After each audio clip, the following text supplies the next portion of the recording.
స్వధర్మో శ్రేయః పరధర్మో భయావహ.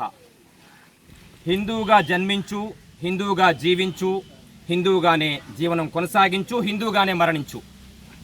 హిందువుగా పుట్టినటువంటి ఈ భారతదేశంలో ప్రతి వ్యక్తి కూడా ఇలాంటి అరాచకాలను, అమానుషాలను, అఘాయిత్యాలను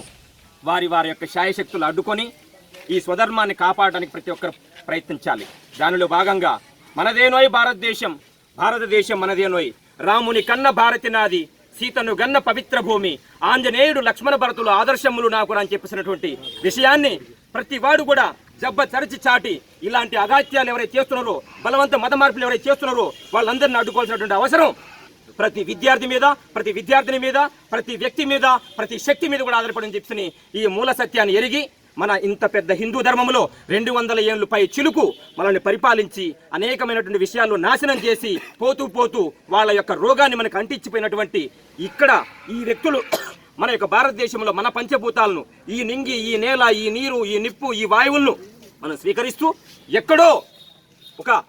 నామాలు లేనటువంటి, ఒక చిరునామా లేనటువంటి వారి యొక్క ఆలోచన మనం తీసుకోవడమా ఏమన్నా ఉందా? మనం ఏ తల్లిదండ్రులకి అయితే పుట్టామో ఆ తల్లిదండ్రి పేరు మాత్రం చెప్పాలి. దయచేసి ఇలాంటి విషయాలను గమనించి ఈనాటి కాదు ఏనాటికైనా మన కంఠంలో చివరి ఊపిరిపోయేంత వరకు కూడా మన యొక్క హైందవ ధర్మాన్ని కాపాడుకోవాల్సినటువంటి విద్యుక్త ధర్మము మన యొక్క అందరి యొక్క భుజస్కంధాల మీద అని చెప్పేసి మన రాబోయే తరాలకి, మన తోటి తరాల వారికి, మన స్నేహ బృందానికి, మన మిత్ర బృందానికి, మన యొక్క బంధుగణానికి అందరికీ కూడా తెలియజెప్పాల్సిన అవసరం ఉంది. ఎట్టి పరిస్థితుల్లో కూడా ఎవరైనా కానీ ఇలాంటి అఘాయిత్యాలకు పాల్పడితే వాళ్ళని అడ్డుకోలేకపోతే మనమే దోషులుగా నిలబడాల్సిన పరిస్థితి ఏర్పడుతుంది. భావి తరాలకి మనం ఒక మంచి సందేశాన్ని ఇవ్వాలని చెప్పేసి అంటే ఇలాంటి ఈ యొక్క రామాలయం సాక్షిగా మనం అందరం కూడా ప్రమాణం చేసి ఎక్కడ ఏమి జరిగినా కానీ ఇలాంటి అఘాయిత్యాలను నేను అడ్డుకుంటానని చెప్పేసి శపథం చేసి ఆ యొక్క శివయ్య సాక్షిగా, ఆ రామయ్య సాక్షిగా మన హిందూ ధర్మాన్ని ముందుకు తీసుకుపోవాల్సిన అవసరం, ఆవశ్యకత ప్రతి భారతీయుల మీద, ప్రతి హిందూ మీద ఉందని చెప్పేసి మనస వాచ కర్మన చెప్పాల్సినటువంటి పరిస్థితి. కాబట్టి